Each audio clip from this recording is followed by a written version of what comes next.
everybody, welcome back. Welcome back.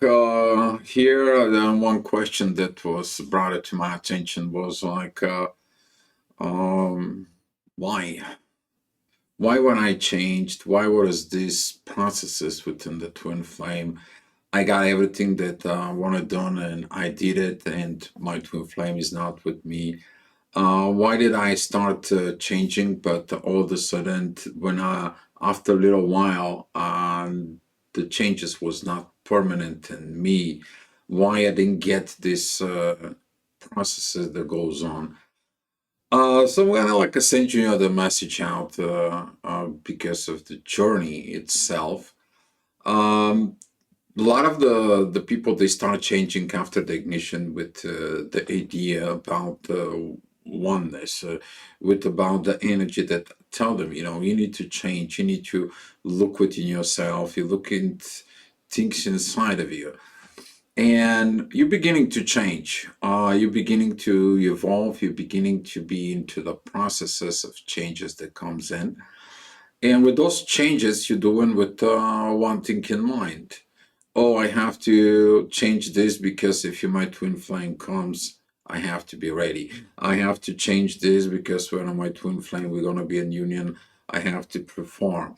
I have to do whatever you have to do in there. And I caught this pattern quite a bit within the people I've been talking about it. And some of the people comes in and comes back and they keep doing it the same mistakes, it's the same things over and over, and until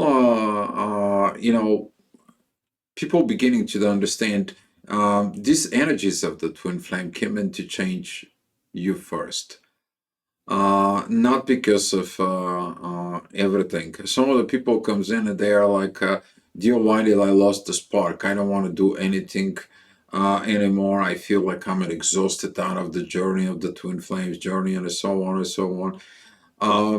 And here is that when you're beginning to evolve, at some point the journey is going to be telling you you not have to change anything because of them. Because if you're changing for them and they don't come, you're going to lose the changes because you not made the changes for you. You made the changes because you have the expectations that are coming to you. And when you look at it in that pattern a little bit even more deeply in there, that is going to be removing of this programming. I will do that and then they're going to do this. They will accept me or they're going to accept the union and so on and so on.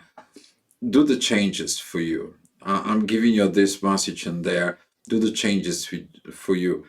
You have to be okay with or without it. But the changes that you're beginning to evolve, they are primarily for you. And I will explain a little bit, even though in talking on more of the other videos in there.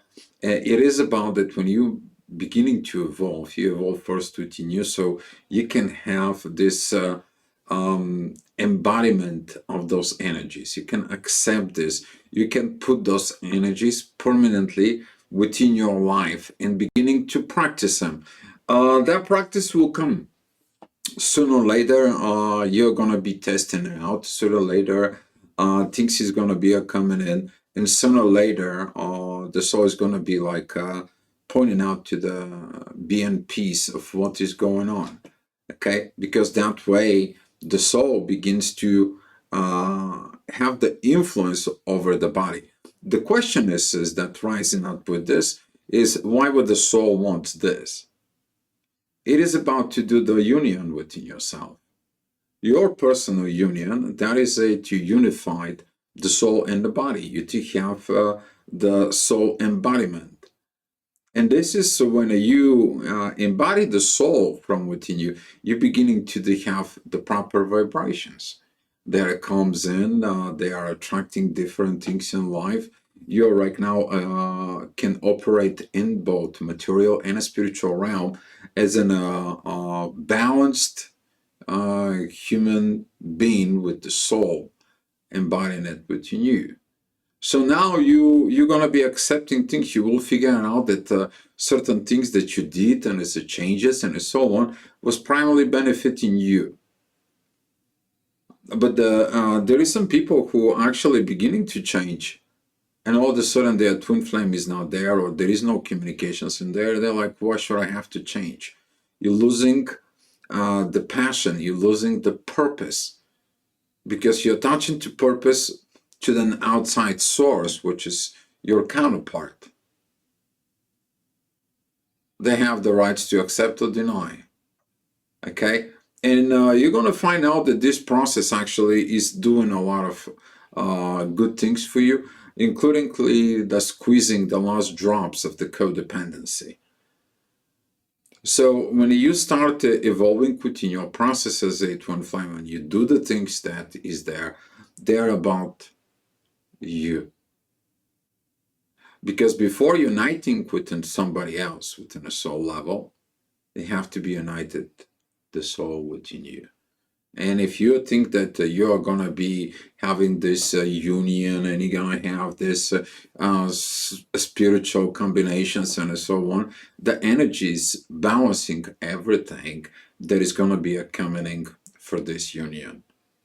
Okay? And when you get to that portions of embodiment of the soul, you are going to be so much at peace vibrations. You're going to be accepting. You're going to be looking at things more deeply. You're not anymore going to be jumpy and being aggravated and like, oh, my twin did this, or my twin did not did that, was supposed to this. You're beginning to what? The soul is telling you. You're beginning to understand, right? You're beginning to look from totally different perspective, because it doesn't matter what happens is you are maintaining the balance between material and spiritual life within yourself as a twin flame. And here is your power that comes in, that whatever is going on, I mean, you're basically standing on your feet, or you're stoic, you were standing on your power, because right now the power is yours. Nobody can take it away from you, and so on. And if you doing the changes just because of your twin flame, now your twin flame doesn't come in, the changes becomes what? Temporary. They're not permanent. So if you do a changes within yourself, if you're doing a upgrades within yourself, do it for you.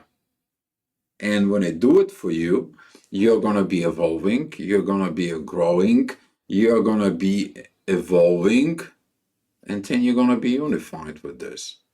So whatever your problems are, let's say, like, for example, you're looking at for some kind of like a belief pattern or religious pattern or psychological pattern, go and look at the psychology patterns, not like, oh, it's a twin flame problem. Okay? And seeing it from within yourself is going to be helping you a lot more. That the journey is going to be, first of all, more easier, but then you're going to see that your inner work benefits you, and then in the future it's going to benefit the union as supposed to be happening. If it's supposed to be happening, because you already operating from the belief system of it is what it is in the reality. You're now looking at it and you're like, oh, I'm going to be changing on this, because when my twin flame feels that I've changed, they may going to come and join me. I'm going to sacrifice this and this, and then my twin flame's going to feel and they're going to join me. Don't do that. That is a big time and no, no, no, no. Do those triggers for you, and you will see how your life is going to be beginning to be a much more balanced. Your connection is going to be more balanced, and then the energy is going to be start coming in more proper, more peaceful. Okay, so that's all I have for you guys. It's just a little quick messages. There's going to be some more messages coming in for you, but in the meantime, if you have so many questions, I would love to hear from you. Hopefully this helped you guys, and as I said, Do it, but do it with love. So be love, guys.